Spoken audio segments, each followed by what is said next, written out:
मेरे पास एक interesting problem है जिसकी मदद से हम सेंट्रीपिटल फोर्स के बारे में थोड़ा और जानने वाले हैं।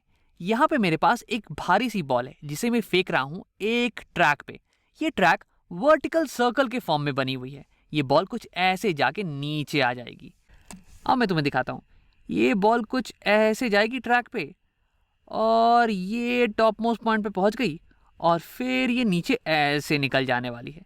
तो जब ये बॉल ये टॉप मोस्ट पॉइंट पे थी कुछ यहाँ पे, तो उस समय ये बहुत ही बड़ा फोर्स लगा रही थी हमारे ट्रैक पे। इतना बड़ा कि हो सकता है कि हमारा ट्रैक टूट भी जाए। तो हमें निकालना है कि इस पोजीशन पे कितना फोर्स लग रहा होगा हमारे ट्रैक पे, ताकि हम ये जान के अपने ट्रैक को मजबूत कर सकें ताकि ट्रैक टूटे नहीं। तो अब कुछ नंबर्स ले लेते हैं। हमें पता है कि बॉल का मास कितना दिया हुआ है। मास ऑफ द बॉल ये हमें दिया हुआ है 4 kgs। और फिर इस समय जब बॉल टॉप मोस्ट पॉइंट पे तब उसकी वेलोसिटी भी हमें दी हुई है। अब टॉप मोस्ट पॉइंट पे बॉल की वेलोसिटी हो जाएगी टेंजेंशियल दिशा में, जो कि है हॉरिजॉन्टल डायरेक्शन। ये हो जाएगी v = 8 मीटर पर सेकेंड। और हमें पता है कि इस सर्कल का रेडियस कितना है। ये कुछ मान लेते हैं 2 मीटर का। अब हमें पता लगाना है कि इस पोजीशन पे बॉल कितना फोर्स लगा रही है हमारे ट्रैक पे। तो देखो, न्यूटन के थर्ड लॉ की मदद से हम ये कह सकते हैं कि जितना फोर्स बॉल लगा रही होगी ट्रैक पे, उतना ही फोर्स हमारी ट्रैक लगा रही होगी बॉल पे ऑपोजिट डायरेक्शन में, है कि नहीं। न्यूटन का थर्ड लॉ यही तो कहता है, for every action there is equal and opposite reaction. तो ठीक है, हमें पता लगाना है कि कितना फोर्स लग रहा होगा बॉल पे। अब अगर हमें फोर्स कैलकुलेट करना है तो हमें सारे सेम स्टेप्स को फॉलो करना पड़ेगा। सबसे पहला स्टेप है कि FBD बनाओ। तो अब देखो कितने फोर्सेस लग रहे हैं इस बॉल पे। एक फोर्स तो लग रहा होगा ग्रेविटी का, क्योंकि ये सब कुछ हो रहा है धरती के सरफेस के पास, यानी कि धरती इस बॉल को नीचे की तरफ खींच रही होगी। और ग्रेविटी का फोर्स लग रहा होगा नीचे के डायरेक्शन में, फोर्स ऑफ ग्रेविटी। अब इसके साथ साथ ये सरफेस ये भी तो बॉल को ढकेल रही होगी ना, तो ये भी इस पे एक फोर्स लगा रही होगी, नॉर्मल का फोर्स। अब ये नॉर्मल का फोर्स किस डायरेक्शन में लग रहा होगा। तो मैं बचपन में जल्दीबाजी में नॉर्मल का फोर्स ऊपर के डायरेक्शन में बनाता था ऐसे, क्योंकि मुझे आदत थी कि जब भी बॉल रखा होगा कहीं पे तो नॉर्मल का फोर्स तो ऊपर के डायरेक्शन में ही लगेगा। लेकिन ऐसा ट्रू नहीं है। देखो, नॉर्मल ये तभी लगता है जब दो बॉडीज कांटेक्ट में हो, और जब दो बॉडीज कांटेक्ट में होती हैं तो एक बॉडी दूसरी बॉडी को ढकेलती है, और जिस डायरेक्शन में ढकेलेगी उसी डायरेक्शन में नॉर्मल का फोर्स लगेगा। तो यहाँ पे हमारे पास ये पहली सरफेस, ये ट्रैक, और ये ढकेल रही होगी बॉल को। अब ये ढकेल सकती है केवल इसी डायरेक्शन में, तो नॉर्मल का फोर्स भी इसी डायरेक्शन में लगने वाला है, नीचे के डायरेक्शन में, ना कि ऊपर के डायरेक्शन में। ठीक है, तो अब हम बना लेते हैं नॉर्मल का फोर्स। ये हो जाएगा कुछ इस कलर से मैं दिखा लेता हूँ। ये हो जाएगा मेरा नॉर्मल का फोर्स, फोर्स ऑफ नॉर्मल। अब बॉल इस ट्रैक पे एक फोर्स लगा रही होगी, इक्वल एंड ऑपोजिट, और ये लगने वाला है ऊपर के डायरेक्शन में, और उसी की वैल्यू हमें निकालनी है। लेकिन उसका मैग्नीट्यूड तो बराबर होने वाला है एस नॉर्मल के फोर्स के मैग्नीट्यूड के, तो इसलिए हमें ये कैलकुलेट करना है पहले। तो चलो, इन दोनों फोर्सेस के अलावा तो और कोई फोर्सेस मुझे दिख नहीं रहे हैं बॉल पे। हमने अपनी FBD अच्छे से बना ली है। अब सेकेंड स्टेप पे चलते हैं।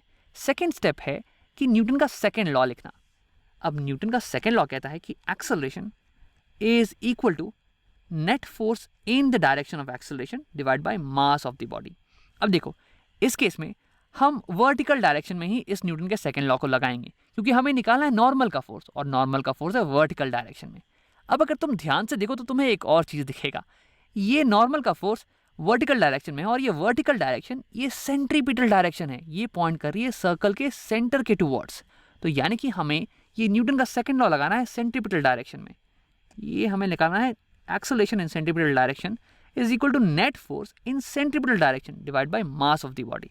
तो देखो, एक्सेलरेशन इन सेंट्रीपिटल डायरेक्शन ये तो हम आसानी से निकालना जानते हैं। ये होता है v²/r, वेलोसिटी के मैग्नीट्यूड का स्क्वायर डिवाइड बाय रेडियस, इसके बराबर।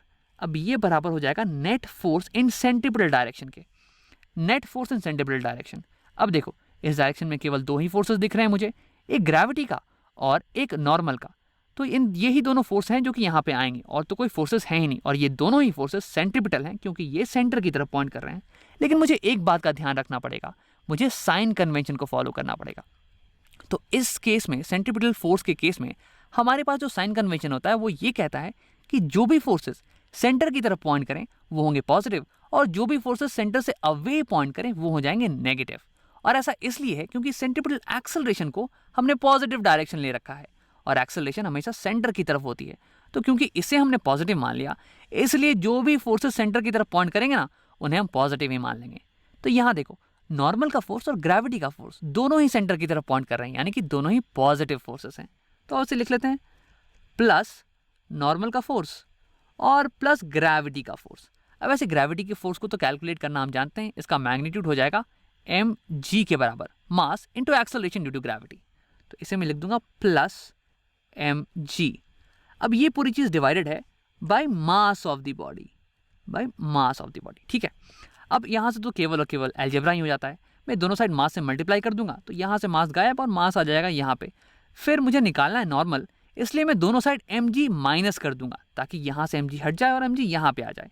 तो फाइनली मेरे पास आएगा नॉर्मल का force, this is equal to mv square by R, mv square by R minus mg। दोनों साइड मैंने mg को माइनस कर दिया था, तो माइनस mg। अब अगर तुम इसे कैलकुलेट करो, जो कि तुम आसानी से कर सकते हो क्योंकि तुम्हारे पास सारी वैल्यूज दी हुई है, अब उसे भी लिख लेते हैं। मास की वैल्यू तुम्हें दी हुई है 4 kgs, इनटू वेलोसिटी की वैल्यू दी हुई है 8 मीटर पर सेकेंड, और इसका स्क्वायर करना मत भूलना, डिवाइडेड बाय रेडियस। रेडियस की वैल्यू है 2 metre, minus mass into acceleration due to gravity. Mass की वैल्यू है 4 into acceleration due to gravity, इससे मान लो कुछ 10। तो तुम्हारे पास नॉर्मल फोर्स की मैग्नीट्यूड आ जाएगी आसानी से, और ये कुछ आती है कैलकुलेट करने पे 88 न्यूटन्स। तो इतना नॉर्मल फोर्स लगा रही होगी सरफेस तुम्हारे बॉल पे नीचे के डायरेक्शन पे, और न्यूटन के थर्ड लॉ से मैं कह सकता हूं कि इतना ही नॉर्मल लगा रही होगी मेरी बॉल इस सरफेस पे ऊपर के डायरेक्शन में, ऑपोजिट डायरेक्शन में, ऐसे। ये लग रहा होगा 88 न्यूटन्स का नॉर्मल फोर्स इस सरफेस पे। तो यानी कि अगर मुझे सरफेस को टूटने से बचाना है तो मुझे सरफेस को इतना मजबूत बनाना पड़ेगा कि वो 88 न्यूटन्स का फोर्स झेल सके। अब थोड़ी देर बाद ये बॉल यहां से चल के कहीं यहां पहुंच चुकी होगी, ये मैं से यहां दिखा देता हूं, ये यहां पे पहुंच चुकी होगी। अब सवाल ये है कि इस पोजीशन पे जो बॉल पे नॉर्मल फोर्स लगा रही होगी ये ट्रैक, वो इस नॉर्मल फोर्स से बड़ा होगा या छोटा या फिर बराबर। तो मैं चाहूंगा कि तुम इस वीडियो को एक बार पॉज करो और एक बार खुद से ट्राई करने की कोशिश करो। अब अगर तुमने ट्राई कर लिया है तो आओ देखते हैं। सबसे पहले मैं इस बॉल की एफबीडी बनाने वाला हूँ, यही तो है हमारा फर्स्ट स्टेप। और सबसे पहले फोर्स मैं बनाऊंगा ग्रेविटी का, क्योंकि ग्रेविटी का फोर्स इस पर लगने वाला है नीचे के डायरेक्शन में। ये है ग्रेविटी का फोर्स, ये सबसे ईजी होता है बनाना, ये हमेशा नीचे के डायरेक्शन में लगने वाला है, एफ ऑफ जी। अब इस पर एक नॉर्मल का फोर्स लगा रही होगी सरफेस। अब देखो, सरफेस हमेशा इसे ढकेल सकती है, normal force is a pushing force, और सरफेस क्योंकि इस बॉल के पीछे है इसलिए सरफेस इसे आगे की तरफ ढकेलेगी इस डायरेक्शन में। तो नॉर्मल का फोर्स लग रहा होगा इस पे इस डायरेक्शन में, एफ ऑफ नॉर्मल, और ये सेंटर की तरफ पॉइंट कर रहा है, यानी कि ये सेंट्रीपिटल फोर्स है। अब देखो, यही दोनों फोर्स लगने वाले हैं हमारी बॉल पे, इसके अलावा तो कोई फोर्स नहीं है। हम मान रहे हैं कि ये पूरी सरफेस फ्रिक्शनलेस है, तो यहाँ पे फ्रिक्शन भी नहीं होने वाला है। अब मैं सेकंड स्टेप पे मूव करूंगा, वो है न्यूटन का सेकंड लॉ। और न्यूटन का सेकंड लॉ हम लगाने वाले हैं इस डायरेक्शन में, क्योंकि हमें पता लगाना है नॉर्मल का फोर्स, और ये डायरेक्शन तो है सेंट्रीपिटल डायरेक्शन, क्योंकि ये सेंटर की तरफ पॉइंट कर रहा है। तो यानी कि हम यही लिखने वाले हैं, centripetal acceleration is equal to net force in centripetal direction divide by mass. अब सेंट्रीपिटल एक्सेलरेशन का मैग्नीट्यूड तो हमें पता है, वो है वी स्क्वायर बाई आर। अब सेंट्रीपिटल फोर्स क्या क्या हो जाएगा, तो देखो इस केस में तो केवल एक ही सेंट्रीपिटल फोर्स है, और वो है नॉर्मल का फोर्स। ग्रेविटी का फोर्स ये तो बिल्कुल भी इस डायरेक्शन में नहीं है, ये तो इनफैक्ट इसके परपेंडिकुलर डायरेक्शन में है। अगर ये किसी एंगल पे होता ना तो इसका कोई कंपोनेंट होता जो कि सेंटर के डायरेक्शन में होता, लेकिन ये तो एग्जैक्टली परपेंडिकुलर डायरेक्शन में है। यानी कि मेरा ग्रेविटी का फोर्स ये सेंट्रीपिटल एक्सेलरेशन तो बिल्कुल भी प्रोवाइड नहीं करेगा, और ऐसा इसलिए क्योंकि ग्रेविटी का फोर्स और सेंट्रीपिटल एक्सेलरेशन ये दोनों ही परपेंडिकुलर डायरेक्शन में है, और परपेंडिकुलर डायरेक्शन के मोशन एक दूसरे को अफेक्ट बिल्कुल भी नहीं करते हैं। तो यानी कि यहाँ सेंट्रीपिटल एक्सेलरेशन ये केवल बराबर हो जाने वाला है नॉर्मल फोर्स डिवाइड बाय मास के, ये mg यहाँ से कैंसिल आउट हो जाएगा। और सिमिलरली अगर यहाँ से मैं नॉर्मल फोर्स निकालूं तो वो केवल बराबर होने वाला है mv स्क्वायर बाय आर के, ये mg यहाँ पे नहीं होगा, माइनस mg। यानी कि तुम्हें अब दिख रहा होगा कि नॉर्मल फोर्स की वैल्यू ज्यादा आने वाली है, क्योंकि अब हम इससे कुछ सब्ट्रैक्ट नहीं कर रहे हैं। ये -40 जो था ये अब नहीं कर रहे हैं हम। और एक और कारण है जिसके कारण नॉर्मल का फोर्स बढ़ा आने वाला है, वो ये कि यहाँ पे बॉडी की वेलोसिटी कुछ 8 मीटर पर सेकेंड थी, लेकिन जब तक बॉल यहाँ नीचे पहुंचेगा ना तब तक ग्रेविटी इसकी स्पीड को बढ़ा देगी, और इसकी स्पीड 8 से बहुत ही ज़्यादा आने वाली है, यानी कि यहाँ पे मैं एक बड़ा नंबर डालने वाला हूँ।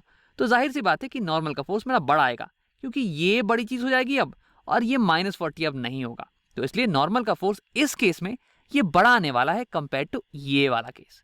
तो हमने यहाँ पे अपना प्रॉब्लम तो सॉल्व कर लिया है। आओ एक बार रिकैप करते हैं। अगर तुम्हें किसी प्रॉब्लम में सेंट्रीपिटल फोर्स की वैल्यू कैलकुलेट करनी हो तो सबसे पहले तो तुम बॉडी की एफबीडी बनाओ और उसके बाद उस पर न्यूटन का सेकंड लॉ लगाते जाओ एक एक डायरेक्शन में। अब देखो, अगर तुम न्यूटन का सेकंड लॉ लगा रहे हो सेंट्रीपिटल डायरेक्शन में तो केवल उन्हीं फोर्सेस को इंक्लूड करना जो कि सेंटर के अलोंग पॉइंट करें, सेंटर के टुवर्ड्स या सेंटर से अवे पॉइंट करें। अब जो फोर्सेस सेंटर के टुवर्ड्स पॉइंट करेंगे उनकी साइन हो जाएगी पॉजिटिव, और जो फोर्सेस सेंटर से अवे पॉइंट करेंगे उनकी साइन हो जाएगी नेगेटिव। अब अगर कुछ ऐसे फोर्सेस हों जो कि सेंटर के नहीं अलोंग पॉइंट कर रहे हो नहीं अवे पॉइंट कर रहे हो तो उन फोर्सेस को तुम इंक्लूड भी मत करना है उस इक्वेशन में।